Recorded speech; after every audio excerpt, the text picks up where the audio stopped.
Hey folks, episode 2 features a really special person in my life, Alec Emerson. We've been friends for over a decade and my life has been made better because of him. He is the most logical person that I know. And so I kind of peel open his mind a little bit and we end up with this 1-hour conversation that's so special. I'm just really proud of who he is as a person, kind of as we visit these topics of Jesus telling us to be perfect or what it means to have relationship. And Alec kind of uses this image of God constantly trying to make eye contact with us, which is a beautiful way of understanding God's presence in our life throughout the entire day, every day. And so I really hope that you enjoy this conversation as much as I did.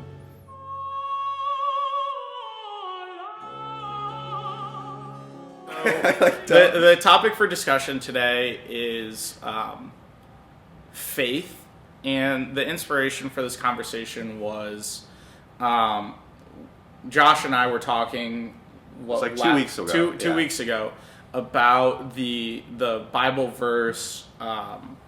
If you had faith as small as a mustard seed, you could move mountains. Yeah. And what if that was literally true? And in fact, what was the case was few, if any, people in the entirety of humanity have ever actually achieved that level of faith. Yeah, but I don't even want to rush over that because it's what if that was literally true? I think we have to pause there unless it's or else it's just fake. Because I think you hear that at mass and you're not even that it's cute, but that's almost the effect of it. I should have more faith, and it almost makes it this quantitative thing. But it's I think what you're saying with literal, looking at the language of it, it's not if you had more faith. Yeah, it's if you had a morsel of faith. Any. Yeah, and I think the notion of faith, to that end, when the language I used just there, right? If that was literally true, right? Right. If you had a mere morsel of faith, right? That sort of language would be out of the question, right?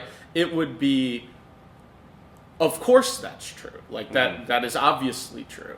That if there can be no doubt. If you could imagine yourself, I was thinking about this on the drive over, and a more concrete example, because you picture a mountain moving in your mind, right? You can't really do it. How would a mountain move even if it could move? Yeah. Right? I was picturing, imagine you're in the dead of summer, right? It's July. Right. And you walk up to a tree and say, leaves change color. What do you mean? You're telling it to change color? You're just saying you're saying a fact, leaves change color. No. You are telling it to change color right now. Oh, okay. Leaves, change color. Yes, gotcha. Indeed. Who could actually walk up to a tree and tell it to change its leaves color and believe that it would happen? Right. It's you almost get in the way of yourself, almost inevitably. You can't say inevitably because that makes it sound impossible, but it's it's almost like human condition, but I don't want that to be a cop-out, but it's almost just we, I've heard the idea that our memory kind of mainly serves as a survival mechanism so that we remember good things so that our bodies try to replicate them in the future because we experience positive emotion. Negative things we remember is to try to avoid them in the future. So it's memory serves such an important function, and it's I have existed 25 years in our case of our lives where I do not witness leaves changing color over the span of a few seconds. So it's it's almost my memory or my past experience. It almost bars me from it, and that sucks. That's, I mean, to be honest, I wish it didn't, but that also makes sense. I'm not too hard on ourselves, but I see that there's kind of more with that you could go into. So I think the implication is that the nature of faith is such that it's absolute or nothing, right? So it's a light switch. There's no gradient to it. It appears so, right? Because, well, I mean, if there is a gradient, right, and we're saying the most minute quantity could achieve extrapolating from the verse any physical phenomena at a moment's notice. Yeah. Right? What the step up of, say you had marginally more than that. Right? Like, what could you do at that stage that you could not do at the minuscule stage? To me, implies that it's like a light switch.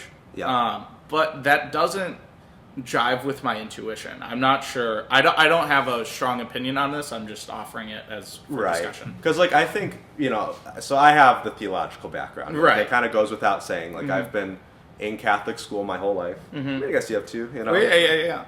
But, like, like, studying, like, the theological implications of this, but then also, like, looking at, like, how it practically lays out. Like, yeah, I don't want to be dismissive to the idea of, like, the unfolding or like the progression of the faith life. So it's like, it's not like, once you hit this bar, then like all of a sudden like you have faith. But at the same time, like, I think that kind of incremental thing or like that growth mindset, I hate the idea of enough. I think a lot of people ask like, what does the Catholic Church tell me is enough? And like they would never say it in those phrases, but for most people that answer is like, go to Mass on Sunday, receive communion at least once a year. That's actually all you have to do in the Catholic Church. Confession, right? Well, confession and communion once a year is kind of what the it's not even a recommendation. That's kind of like church law, I guess.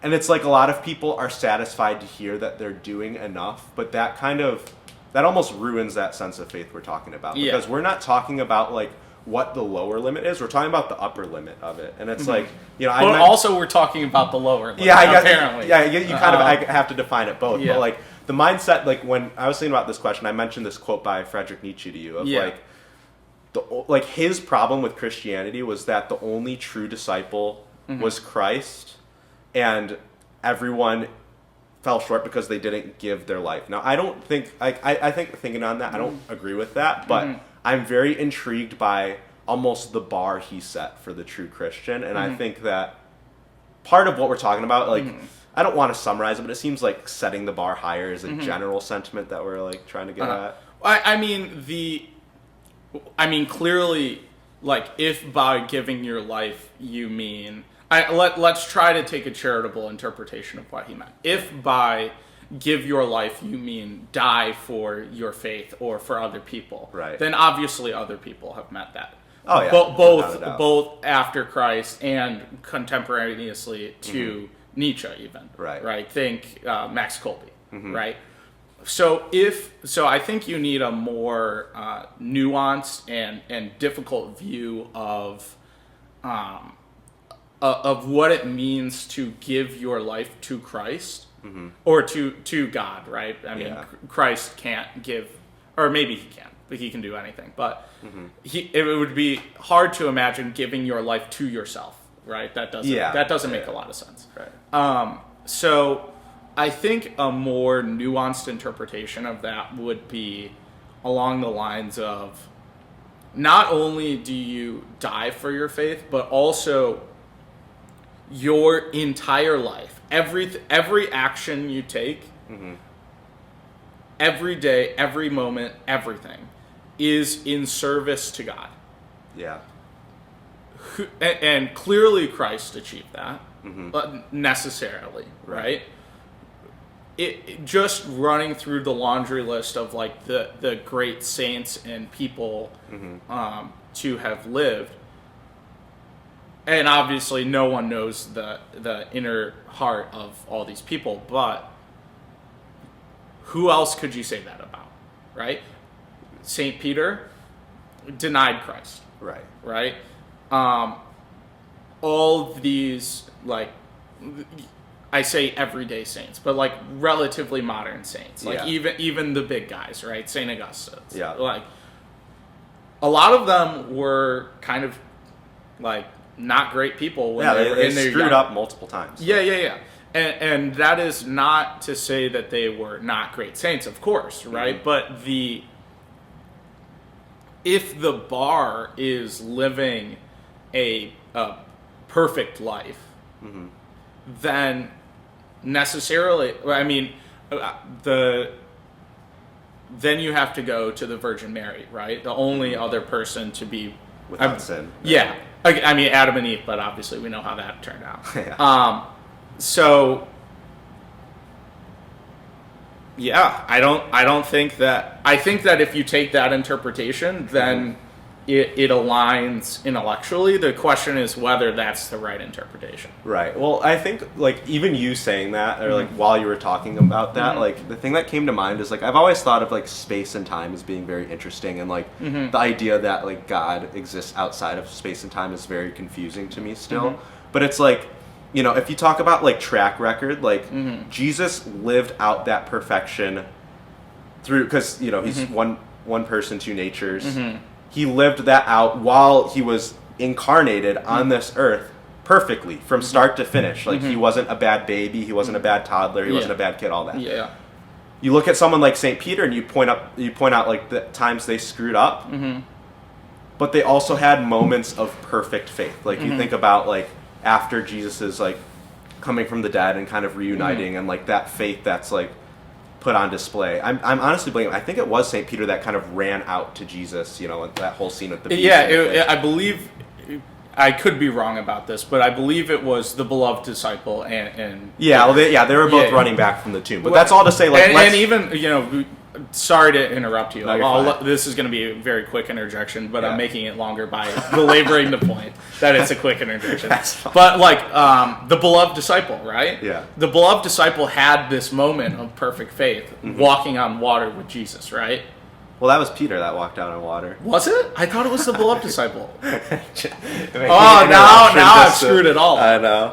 No, but like that, you're actually getting at that point. Like that perfect moment, there was nothing lacking in the faith of Peter to step out on the boat to make that first step. Yeah. But then he exists inside of space and time. So after like 2 seconds of him almost getting outside of himself and being like, I have perfect faith, and then he's like looking at, you know, the reality of this, that's when he kind of stumbles. So Jesus, perfect track record. So that's like one type of perfection. But we talk about the saints not because they had the perfect track record from age 0 to age 100 or whenever they died. They had perfect moments of that. And so I think like, and they were also generally pretty good most of the time. Of exactly. Course.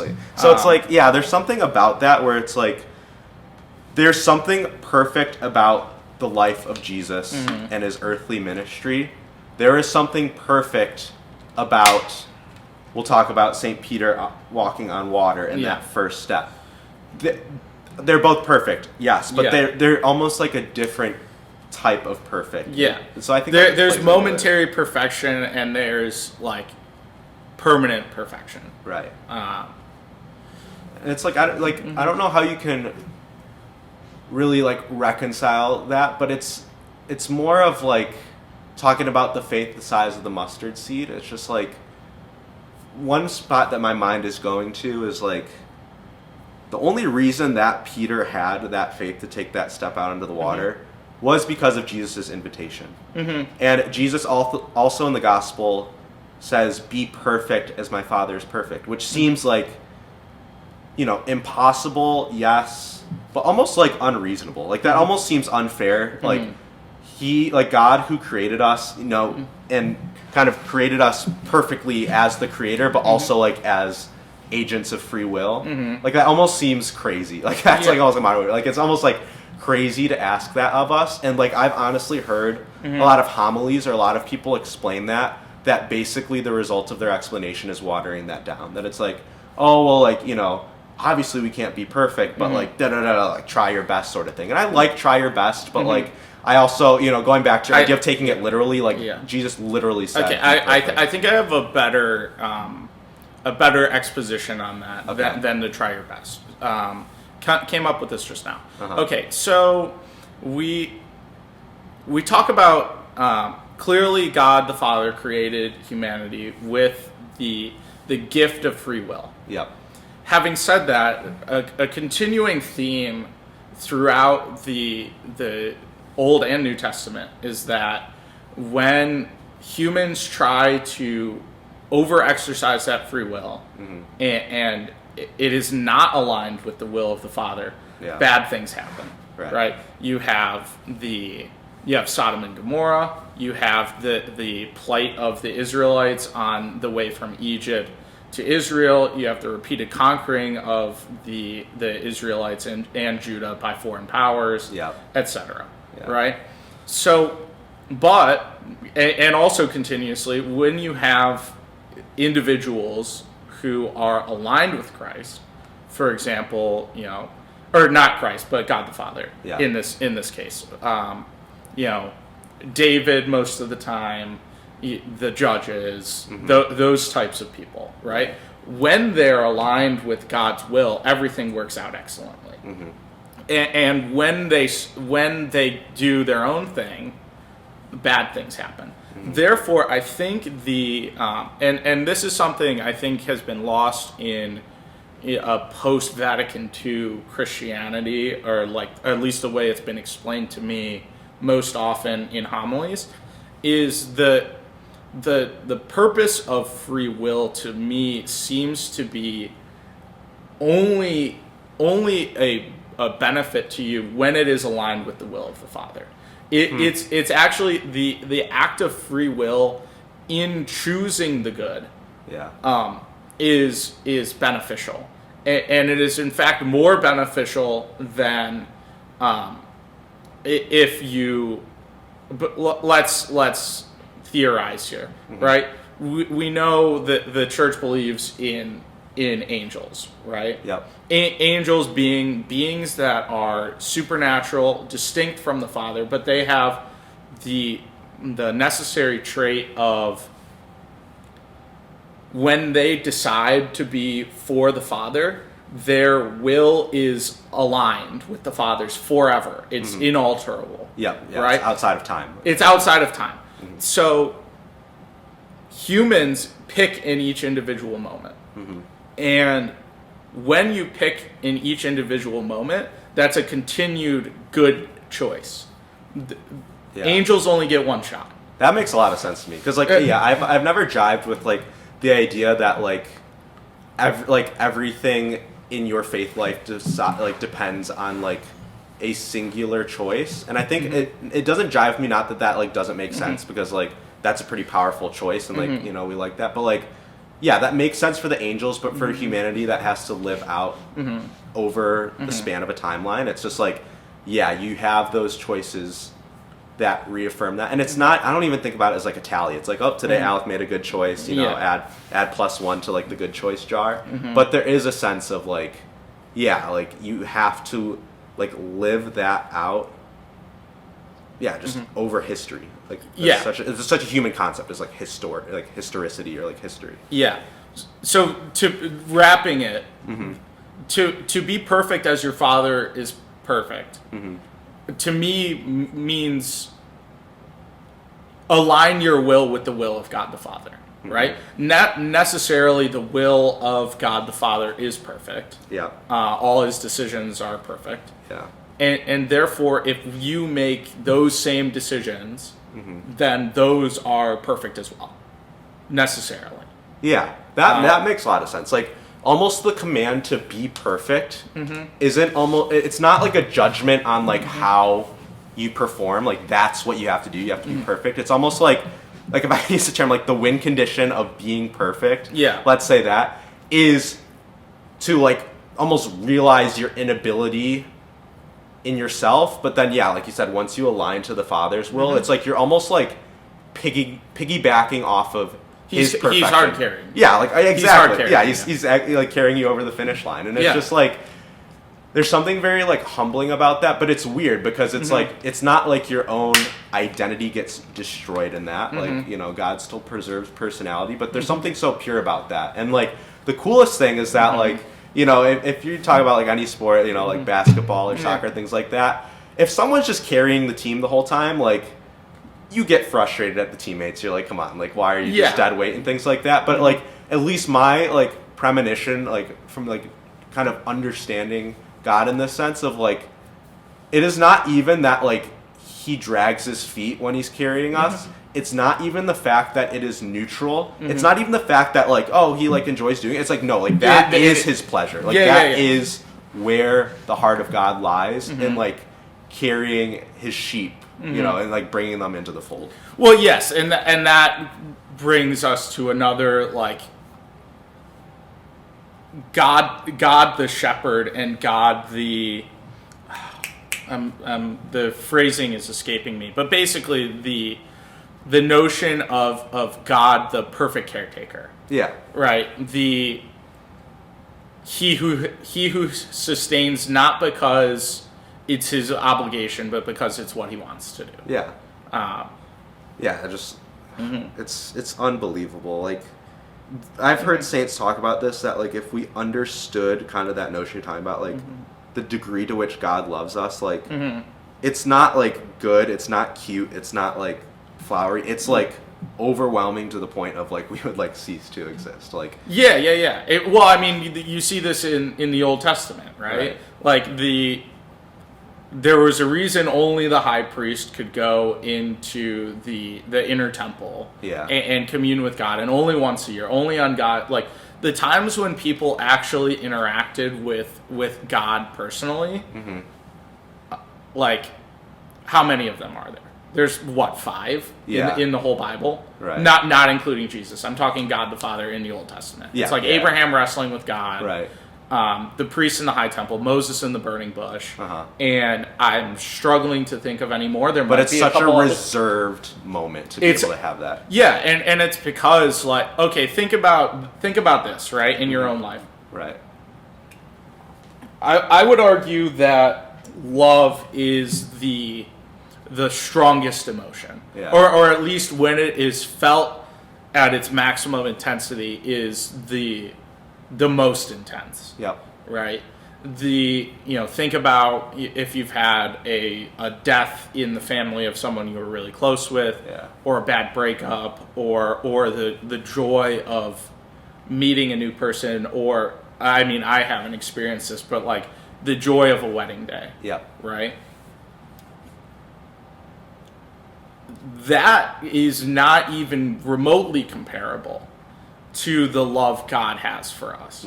The best, I've used this sort of phrasing to explain it to people before, is like, okay, say this is obviously incorrect, but it helps to understand. Say that God is actually in time, right? Yeah. Say Jesus is like a person who existed from Adam and Eve until the crucifixion. Okay. Right? So, but he does all the stuff that God the Father does. So you create Adam and Eve, and all you want is for them to live in joyful harmony in this paradise that you've created for them. And they screw it up for no reason, right? And so now you have to go through this like 6,000 or 4,000 year long process of watching people stumble and fail, and all the wins, all the highs, all the lows, the everything, right? You have to grind for 4,000 years only so that you can have the privilege of dying for these people in a really gruesome way. Right? After being tortured, after your friends betray you, right? You die so that even one of them, right? I not like to tie it forward to now, right? Now, right? There's what, 1 billion, or how many Christians are there? I think it's around 1 billion. 1 to 2 maybe. Let's say there's 1 billion, right? So there's 6 billion people who are not Christian, who do not believe that any of this is remotely true. If even one of those people, or the people, or their kids, or their kids' kids, if only one of their kids would be saved by this action, you would do it. He would do it instantly. Right? That sort of love is so above and beyond even what the most heartfelt of marriages, friendships, whatever, a normal person-to-person human relationship is like. It's not even the same thing. It is so intense. It is so unwavering that you cannot when you interpret there is no greater love than this, that's the love that he's talking about. It's not like, it's, going to the Greek, there's like the filial love, there's the like eros, and there's the agape, right? Yep. That's the agape, right? That doesn't happen. Right. Gosh, yeah, that's so intense. Like, I've never heard it explained in those, like, in that way. But, like, obviously, like, we know that that's true, but, like, because, like, we're limited humans, like, we operate best, like, with tangible things. Like, almost to imagine, like... You can't even conceptualize that. Yeah. You can't conceptualize that. You can't, like, you could try to imagine yourself loving that hard. Yeah. But you can't do it. Yeah. You can't... Obviously, you can't actually do it. But you can't even think of yourself of being capable of doing it. Right. And to use a term that I used last night at Thanksgiving dinner, it's kind of like stun locked. Like, what do you do with that information? You know? And, like, I think part of what's so funny about this conversation is that, like, okay, like, you and I played poker together. Like, we are, like, analytic freaks, okay? I don't know if I could say you more so than me. I mean, I think in our own ways we both, like... Yeah. We just, like, that... We analyze. Well, it's the same trait, but different applications. Right, yeah, for sure. And it's like... Okay, now, like, you're in the world of trading, and it's just, like, it all involves strategy. And so, like, what's so interesting about this is, like, we're looking at these things that we grew up with, and, I would say this is a little bit more up my, like, educational alley, you know? But, like, I think you and I are trying to not take any presuppositions, and we just kind of try to, like, logic our way to the next step. So it's really cool for me. But, like, I don't know, again, it's, like, the stun-locked part of it, of just, like...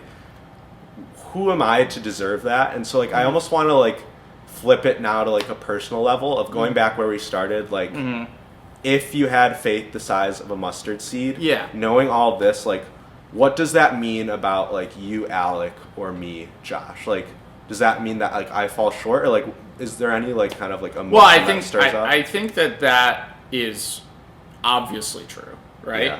Yeah. I have not seen you move any mountains recently. Yeah. Although the person with that level of faith probably wouldn't just be moving mountains because they could. Yeah, that's the weird part, because, like, as soon as you can, but then you're doing it for show. I mean, that's a huge thing of Jesus. It's like he's not some, like, circus monkey, you know? Yeah. He is very clear about it when he heals people. Most of the time when he's walking around, there's a crowd. Yeah. And then he takes them away to a secluded place and then does it. And then he's like, many times he's also like, don't tell anyone. Yeah, that's in the Gospel of Mark, like the messianic secret. Like, stop. Like, it's on my timing, and then everyone tries to mess it up. Yeah. I don't know how you can mess up his timing, but they try. Skill issue. So...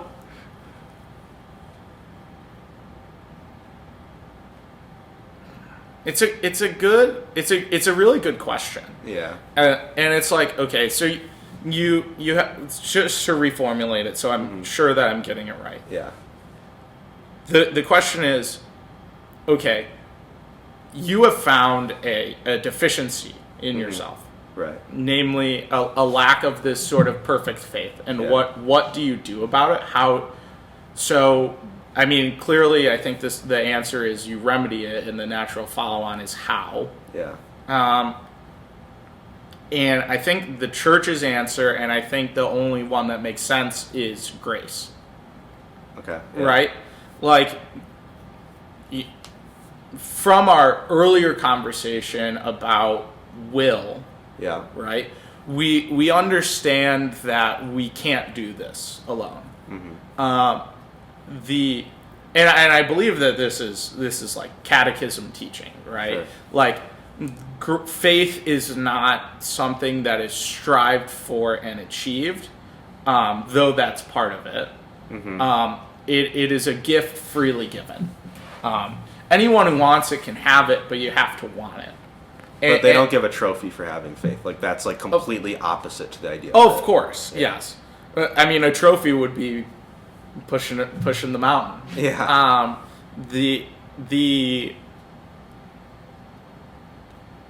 And I guess that means that like asks for a follow on of like, what does it mean to want it?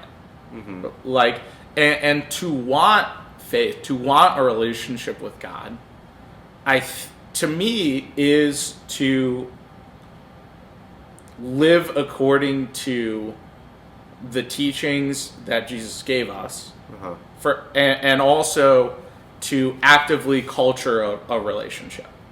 Right? Yeah, like cultivate it, like attend to it. And so living according to the teachings, like, I would imagine most everyone knows what that means. Yeah. Like, there can be nuance in interpretation, but the fundamentals are, for the most part, most people know. Like, you have a conscience, right? You know when you're doing bad stuff. Yeah. You know when you're doing good stuff. Right. The cultivating the relationship, I think, is more challenging. Yeah. That's something you obviously have much more expertise in than me. But my, like, not even layer than a layperson, layer person than you, would think of it as prayer in the everyday. Yeah. So a relationship, think about people in your own life, right? Mm-hmm. I think of them in my own head as you have your family who you see regularly. Yeah. And then you have what I call wedding and funeral family. So, yeah, like that sense of like your deep extended family who you don't see on a regular basis, but you love them. You just haven't cultivated this relationship of oh, I'm gonna call them once a week, or I'm gonna go see them whenever I have time. Yeah. There's you want to have Jesus and the whole Trinity be a part of your everyday life. So whether I think it encompasses like a regular structured prayer, like every day from 8:30 to 9 p.m. you pray for half an hour, right? That's one thing, and that's great, and you should definitely do that. I don't do that, but people definitely should. Do as I say, not as I do. Well, yeah, I mean, it's a lot easier to say than to do. Yeah. But I think above that, it would be whenever you struggle or whenever you are joyful, whenever you have something, I think about it as like when you have something that you're excited about or you're upset about or you're anxious about or something that your inclination is like, I want to talk to my parents about this, either because it's good or bad or it's funny or that's what having a relationship with someone is. It's about sharing in the intimate details of your everyday life. And of course, God knows this, right? He knows everything. Yeah. But it's still nice to hear it, right? Yeah. Yeah, you share it with someone even though they already know. Yeah, I've heard that a lot. But like I've thought about this a lot the past couple of months, like almost like if I had to choose one word and get rid of all the others, which is like this doesn't even make sense as a presupposition, but like just like I think that everything boils down to relationship. And I think that if the only thing that you had in your life was relationship, like that's perfection right there. And so, like, I think relationship with God, and you say that's, like, a little bit of a tougher thing. Like, yes, I think that a lot of, like, where people struggle is that faith is morality or faith is performative. But it's, like, it's all pointing towards relationship. And this is actually... You can have morality without relationship, at least a semblance of. Yeah, like I do good because like I just want the world to be a good place. Yeah. But you can't have relationship without morality. Yeah. It's like the absolute like cornerstone. But I think you're gonna find this pretty interesting. I don't know if I've really shared this before, but it's a very actually like geometric idea of like how I understand God and relationship points into this. So imagine you're on like an XY plane, you know, just two-dimensional, and there's no lines on it yet. Like there's no bounds, let's say, no boundaries. So you have no definition because it's just kind of everything and nothing at the same time. As soon as you draw like one, let's say, vertical line, you say, God is this, but not that. God is merciful, not, like unjust or something like that. Okay, now you have some definition, but that's still kind of an infinite plane in that direction of the line. Yeah. Like it's not doing that much. Imagine now there's 4 things that you can say that God is. God loves me versus God doesn't love me. God is like sustaining my existence versus like, he's like the I don't know if you've heard of like the watchmaker God, where he just kind of sets everything in motion and then just leaves it be. Apathetic. Yeah, exactly. God is immanent, like he is close, intimate, he is not distant. Okay, now you have a box. Now you have, not to put God in a box. That's not what this is about, but I'm talking about like at least starting to understand who God is. You start to get a better shape of it without getting the perfection of it. Now, as you add more lines in that plane, almost imagine like you go from like a square to now you have an octagon to now you have like, not dodecahedron because that's a 3D shape. Dodecagon. Yeah. And you start to get all of these things in their facets, like the facet being like the side of something. You understand a different facet of God. Now, who are we to understand the whole thing? No, we can't. But like, as you approach infinity, you get closer and closer to a circle, right? Like maybe you have 100 sides and like to the naked eye it would look like a circle, but there's still facets there. It's like, I think every experience we have, whether it can be in the realm of like human relationship or nature. I mean, you and I both gave that talk on Kairos, actually study, those different ways of experiencing God. I think the more in all aspects of life, so going back to what you're talking about, like the everyday experience, the more that you can see God in those moments, like almost the closer you get to understanding the facets of God. And the reason I came up, or that I was thinking about that with relationship, is that like the human relationships that we cherish are almost like not like prisms, but they're almost like lenses to see what perfect relationship in Christ looks like. So like, the forms. I just think of like human relationships as unbearably important. Like where it's not only that like we receive the positive emotions from them, and like that's why we're drawn to them, like biologically, but it's also like it's almost a lens through which I look at God. Like I talked to Zach about this one time, but one of our buddies, and like I was like I don't think you understand this, Zach, but like the way that I talk to God in my own prayer is most closely resembled in the way I talk to you. And that's not saying I worship Zach. Like that's not it, but it's like it's a conversation. Yeah, it's a conversation. It's like we're just constantly like poking fun and like inside jokes and just like laughing at like the stupidity of like something that happened. It's all of that. Like I remember like telling someone like when I was still living in Rome, like part of my experience of God was just biking to school and watching like these 2 Italians, first persons on the moped, bike helmet, actively on the phone while they're riding, and the second person is sitting backwards, smoking a cigarette like on the moped. I was like, this is like the stupidest, most like Italian like stereotypical thing ever. But it's like it's all of that. So it's just that still goes to my point of like relationship. And I think that you're right that perfection only is to be found in relationship. That there is nothing performative about that. There's no like VOD review or like watching like game film afterwards. Like sometimes I thought about like going to heaven being like God just kind of puts up, my film on the screen and being like, I would have done this a little differently, I was actually like putting this blessing in your life, but you totally like went wayward. And it's just like, it's not like this one big like review, but like, I think that hits pretty close to home for me, and I would venture for you too, because it's like, so much of the world that we found ourselves in, like our upbringing and like even like the competitive academics of Rice and beyond, it's just like it feels very performative, and I think that is the fundamental or the primary stumbling block in my life is making things be more pure in that relationship sense than being performative. So I have a couple questions. Yeah. Okay, so first one is, and correct me if I've interpreted you incorrectly, but I think an implication of something that you've said is that human relationships are necessary, sustaining, and relevant insofar as they parallel a relationship with the Father. Yeah. And only insofar. Is that, how do you reconcile, or how do you?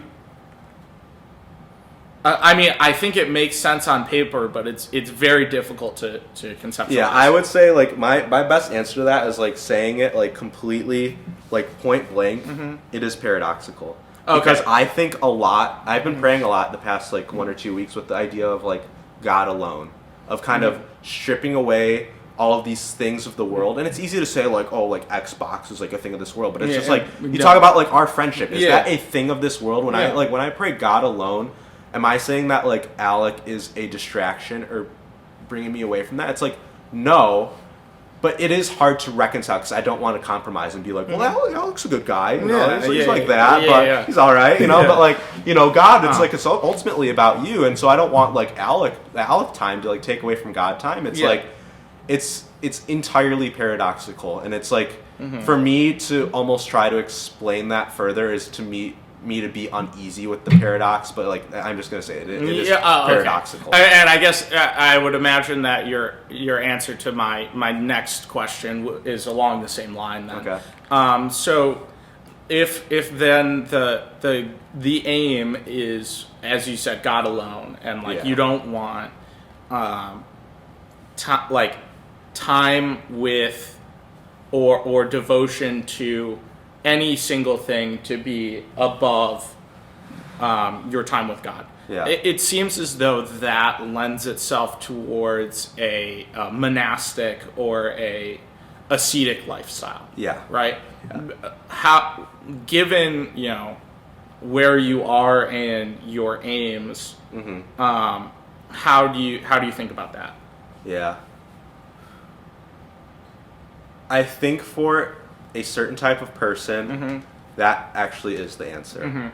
And people are called to that. I think like it sounds a bit like a cop-out, but I'm going to try my best to explain how it's not a cop-out. But like the topic of like diversity of vocation or diversity of calling, it aligns pretty precisely with like the diversity of personalities. Like if you even talk about like from an evolutionary standpoint, like why are some people more prone to like depressive behavior while some people are more prone to like manic or even like positive emotion and things like that. And it's like the most clear example that like, you know, I can think about is like, you know, you hear the story about like the long thin beaked bird and the short stout thick like beaked bird, and in certain times when the harvest is abundant, the short beaked bird can carry more seeds in their mouth, so like that one succeeds. But then when it's more sparse and you need to like kind of fish out more for the seeds, you know, you kind of need the long neck. So it's like almost that fluctuation. So I don't think that you can argue with like diversity as a necessity, but I think it climbs up all the way to that like diversity. But that implies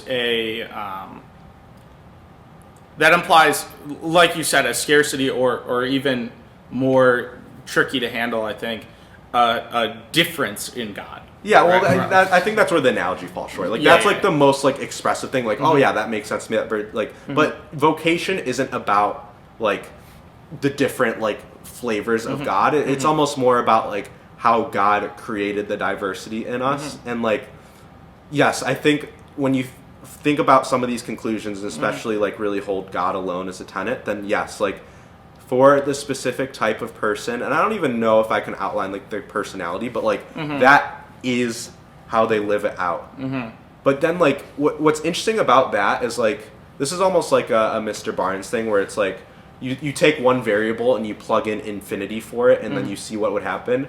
If everyone was like that, if everyone went into their own cave and experienced God alone, I'd like, not to claim God, but I don't see how God would see that as optimal, like ideal, you know? Like I don't think that that's his ideal form of worship, you know, because you talk about like God created us so that, you know, we can kind of return proper praise to him, but that doesn't seem like proper praise if you again plug in infinity for that variable.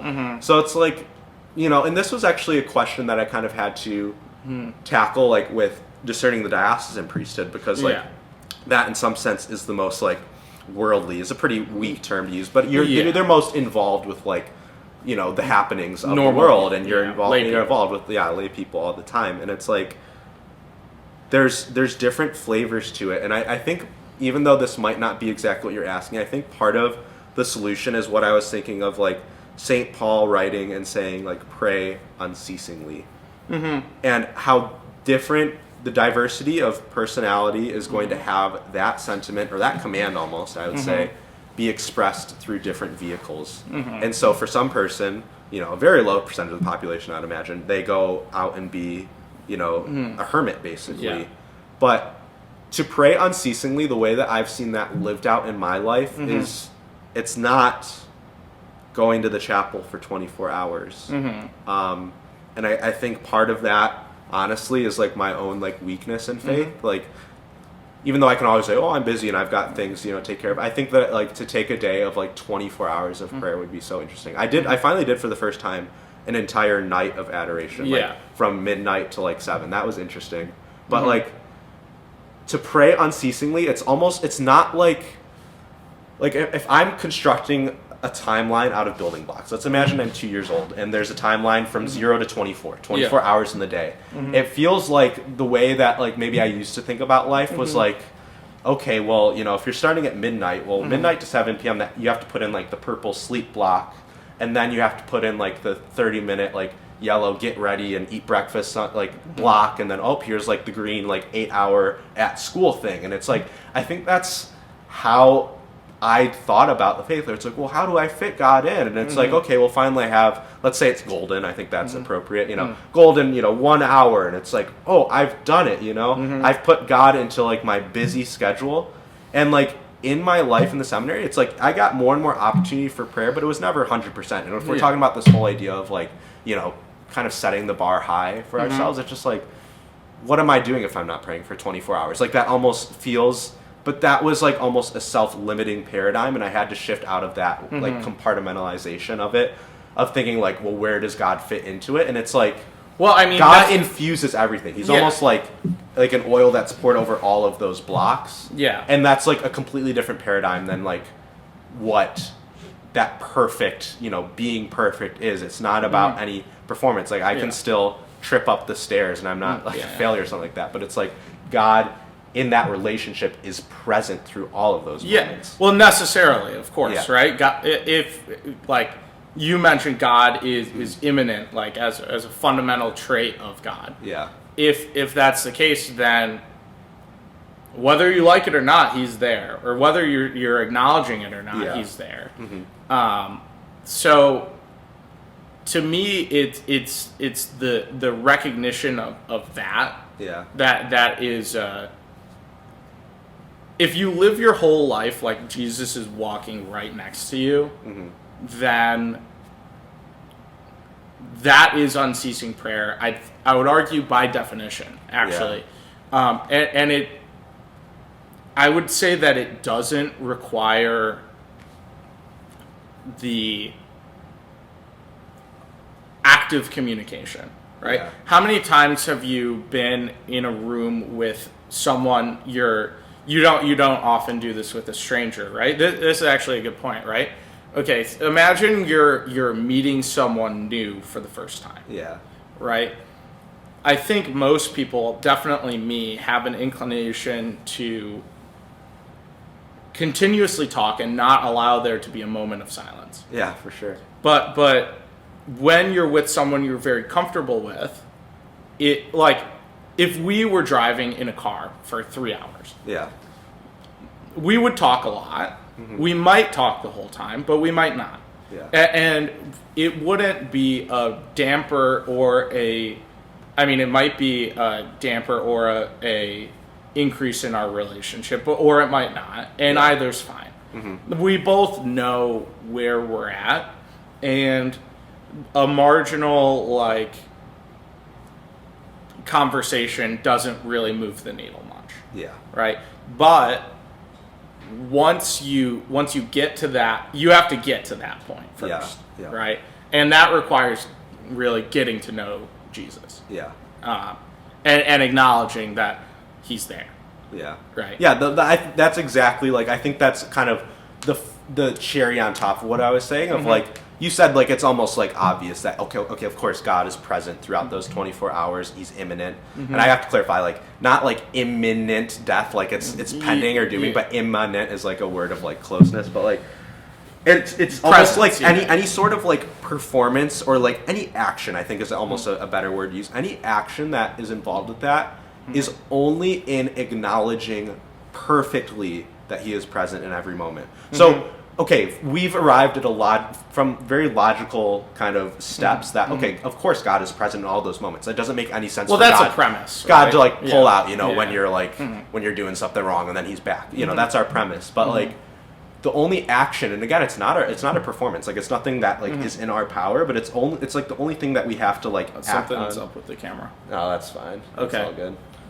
We'll just keep rolling. So, go ahead. No. Sorry. So it's like I have to recollect for a second. It's like the only like action that I have to take is accepting, acknowledging, and like almost like attentiveness. I really like the idea of attention. Yeah. And there's such like a currency or an economy of attention. It sounds so boring. It's like, oh, give your attention to God. But it's like, we're talking at a very like serious, deep level. Like seriously, in everything that you do, be attentive to like the role that God is playing in your life right now, and what you're doing, like what's in your like field of view, and like also like the sustenance of like you wouldn't be here. So like I don't want you to like, I'm not saying you. It's like I wouldn't want plural. it to. Yeah, I wouldn't want it to be like, oh, I'm like always so scared because like God is so powerful. Like that's not. Yeah. That's not what even like fear of the Lord that means. It's just like it's almost like it's attention. It's like appreciating. Not even in like the warm appreciation, but like taking stock of like again what you laid out with like the man who lived, like 4,000 years and died for that one person in the future. That's what it all means. And as a tie-in to an earlier point, right? Peter on the water, right? Yeah. I believe one of the Bible accounts, or at least the way, maybe I made this up, but right, when he steps out onto the water with Jesus, right? They're eye to eye. They're 100% there with each other. Yeah. Right? Jesus, I think the implication, I don't think this is actually stated, never takes his eyes off Peter. Peter looks down and it's like, oh, I'm standing on water right now. Yeah. And his attention wavers away from Jesus, and that's when he stumbles, right? That's a great point. Yeah. I heard a homily. I can't remember who said it. I think it was Monsignor Zenz, actually. Okay. A priest at my home parish. Holy name. Go Hurricanes. Talked about walking, like God is always watching. Watching has a negative implication, but He's always trying to make eye contact with you. Yeah, that's perfect. I think that's a much better way of thinking about like God's attentiveness in your life. Like there's a difference between like watching, like someone's doing something and you're watching it because it's funny. You are doing, what's the term for it? You are like when you're just watching strangers like in a public place. Yeah, people watching. People watching, of course, right? There's a fun, if one of the people you're people watching makes eye contact with you, that's bad, right? That's bad. Yeah. But if you're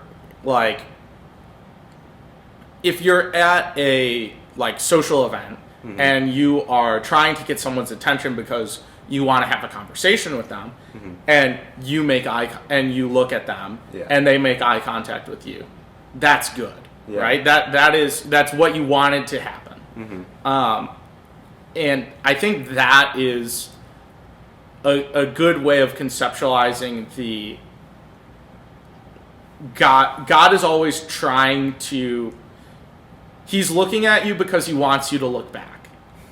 Yeah, I love that. And I love that you caught that, like, watching has such a negative connotation. It's almost like the warden or, like, the teacher that's kind of patrolling the aisles during, like, a test or detention to see, like, when you screw up just to be that, but it's not watching. It's and the word that I kind of think of is like his gaze.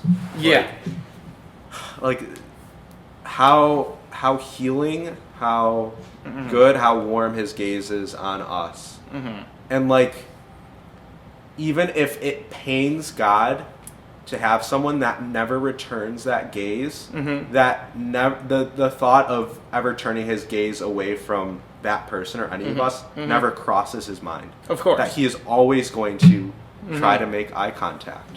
And so like, yeah, I love just like, and it's so weird because it's like, you know, this might sound a bit strange, but it's like even talking about like the eyeball of like what like an amazing feat of like taking in light and like the whole idea of like you know how it like transmits into like an image in our brain. It's just like for all of that, like we are so wired to look at what is immediately in front of us. So it's like it's almost like our challenge is to return the gaze of an invisible infinite God that looks upon us when all we have, you know, the most complex organ, I don't actually know if that's true, but I would imagine one of the most complex organs we have in our bodies, the eye, is taking in all of this information, and we don't have like this 3 foot by 3 foot eyeball on that wall over there that is just like, oh, I just have to look at that. It's like it's not that simple. But and even if you could you? Right. Coming back to this same passage, right? Yeah. Peter on the standing on the water, Yeah. right? He had the eyeballs. Yeah. He had the eyeballs, and it was still hard. Right. Like there's nothing about faith is easy or supposed to be. Yeah. I think we're naturally inclined to do it, but that doesn't mean that it's easy, Yeah. right? It was never easy. I think there's an inclination in some people to be like, oh, if X happened, then I would believe. Yep. Yeah. And I think if you read the Bible literally, you would understand that that's not the case. Or at least it's very unlikely that that's the case. Yeah. Right? You had the Israelites who had water flowing out of a rock and bread falling out of the sky. When the guy who already took them out of slavery and parted an ocean for you, and they didn't believe 2 weeks later. Yeah. Like the notion of no matter what, it's going to be hard, but that doesn't mean you shouldn't do it. Yeah, that's a good point. I mean, like, that's like a fundamental human pitfall is once X happens, then Y. Yeah. You know, like, I will finally be this, or I will finally experience this emotion. Yeah. It's a pitfall I fall in all the time. Oh, who has never thought like, oh, I will do once I achieve, I mean, we were talking about this very recently. Yeah. Like, once I achieve career goal X, then I will be happy. Yeah. What a crazy thing to believe. Yeah. Total nonsense, right? But then also, then I will do Y, which will make me happy. Okay, taking aside the notion that you know what will make you happy, like that's a very difficult thing in itself, and people do stuff that they think will make them happy and doesn't all the time. Why would you think this time would be any different? Yeah. Because you put marginally more thought into it. Like I don't think so. Right. Where was I going with this? Oh, what a disaster. I've lost my train of thought. Well, I'm just talking about, like, if X, then Y. Yeah. If like, people fall into this all the time, and they're really bad at it. And they think they're really good, and they always think that they will be good, and they've always been bad. It's just like it's like the level of delusion there. Yeah, always and will be bad. Right. Yeah. And you know, when I look at my life, I think that and this is also empirically true. The people I know who are the happiest are also the most faithful, right?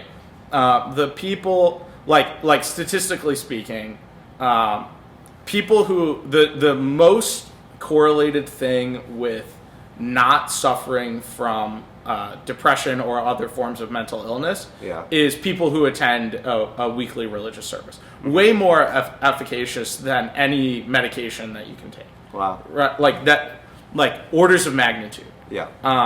Orders of magnitude is an exaggeration. I believe the number is 3 times. Okay. Right. Yeah. But the point being, the church says, and this is something I think that priests get right a lot in homilies, is like, there's only one way to lead a happy and fulfilled life, and it is with Jesus. Whether you acknowledge it or not doesn't change the truth. Yeah. And do it or don't, that's up to you. But if you want to be happy, this is the way. Yeah. It's that way. It's that simple. Yeah. Yeah, that's the simple is exactly where I wanted to go with it. Because you said that it's hard, and I think we have to stay with the fact that, like, it's hard, it is difficult. That does not mean that it is complicated. It's actually quite the opposite. Like, it's extremely simple. Yeah. Yeah.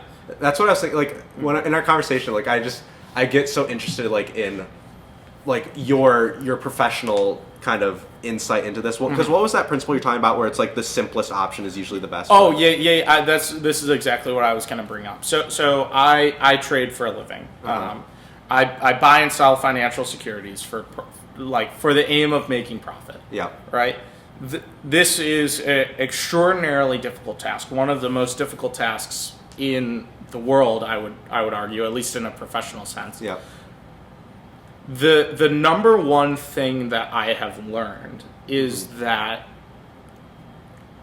whenever you can remove complexity, you want as simple, like, if you could not explain it to an intelligent 5th grader, it will not work.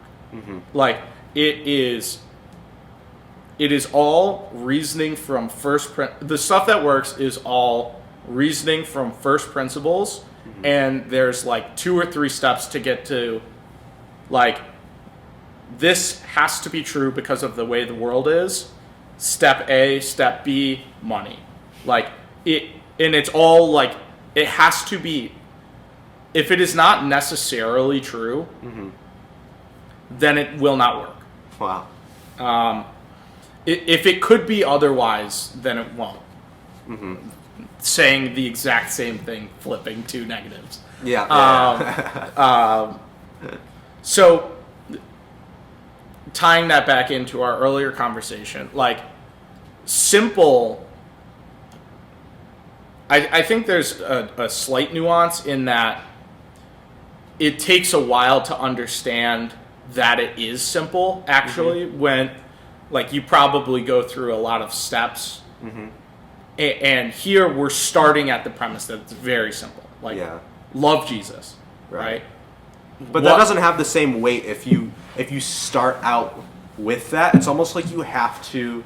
It seems like for me that it's anything but linear, where it's like you almost like can start with that, and we kind of like heard that, 2nd grade religion class, something like that. Yeah. But then you almost have to, like, there's part of the journey that involves that drama of, like, getting caught up in, like, the things of the world, sure, but then also like these different notions. So it's like it's almost more significant to like climb that mountain, and for me it's like everyone's like freaking out because like I met the Pope. It actually like wasn't that big of a deal. He doesn't even know who I am, but like, but then to have that all, and even if he did, it wouldn't really be a big deal. It wouldn't. But then you get back down to this point of it is so simple, but with all of that history getting to that point of it's simple, it's so significant in that regard. I mean, the world is built on simple things. Yeah. Like, fundamentally. Right. Like, all living things have to move to survive. That's one of the fundamental facets of living things. Locomotion. Mr. Hoke. Right? How they move varies widely. Yeah. You can fly, you can swim, you can drive a car, you can run, you can walk, you can, like, slither. Yeah, or like the cilia and the cells. You Yeah. kind of push them around. Yeah. Flagellum. But you have to move. Yeah. right? Moving is very simple. How you do it that is optimal for your aims can be complicated, right? Think just in the realm of flying, right? Yeah. There are birds that coast, right? Like a seagull. Yeah. A seagull doesn't flap its wings very often, and it uses just good aerodynamics and the wind to move. Yeah. There are birds, and that's good because they have to fly long distances. There are birds that, like predator birds, like an eagle or an owl or something like that, right? They have to. A hawk is probably the best example for this. Some birds have to fly really fast because the things that they eat are also fast. So their whole body changes but the point of you have to move to survive remains. Yeah. And there's all these sorts of like fundamental tenets of the world that are all like very simple. Like you need shelter, you need food, you need water, you need relationship. And how you achieve that like can be, easy or difficult depending on your circumstances. Yeah. But going into a spiritual realm now, the tenets of what a healthy life entails are similarly simple. It is, it's really the first commandment, right? If you have the first commandment, all the others really follow from it necessarily. Absolutely. Yeah. But if you have the first commandment, I'm not sure if there's really anything else you need. Like, if you have that, then what else would be lacking? Maybe you could add something, but I don't think anything. No, it's all entailed in there. Yeah. It's all just in that 4-letter word of love. Yeah. I think that's like a perfect place to wrap up. And so always we close in prayer. So I want to ask you, is there anything that you would like to pray for? I would like to pray for my grandfather today. Sure. He's suffering from Parkinson's. Okay. He's lived a great life and is a great man and is struggling, and I'd like to pray, of course, for healing, but not only for healing, but for peace and comfort. Yeah. And for also for my grandmother as she helps him in this process and suffers with. Yeah. What's your grandfather's name? Grant. Cool. And my grandmother's name is Catherine, or Grant, we call okay. her Kay. Okay, cool. All right, let's pray in the name of the Father, and of the Son, and of the Holy Spirit. Amen. God, our Father, our sustainer, He who loved us into existence, please be with us this day as we strive not for accolade or for reward or for our own glory, but only to grow closer to you. Please help us in that pursuit.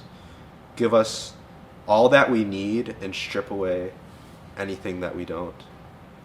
In a special way, as we look at the stages of life and the relationships that we hold dear, please bless Grant, Alec's grandfather, as he struggles. He's in the ring almost with this disease, Parkinson's. Please be present in his life. Give him the consoling touch, the consoling gaze that only you can give. Please console their entire family as Catherine and all the other family members bear the weight of this present cross. Help us to be good to one another so that we do not turn tragedies into chaos or hell, but help us to grow closer and grow into a more perfect form of relationship through the various challenges that you put into our lives. Help us to truly want to be perfect and to find that perfection in your will. We ask this all through the most holy name of your blessed Son, Jesus Christ. Amen. Amen. In the name of the Father, Son, Holy Spirit. Amen. This was so cool. That was fun. All the way in. It was great. Oh, man. That was awesome. That was fun. I know. It was really I would good. do that again.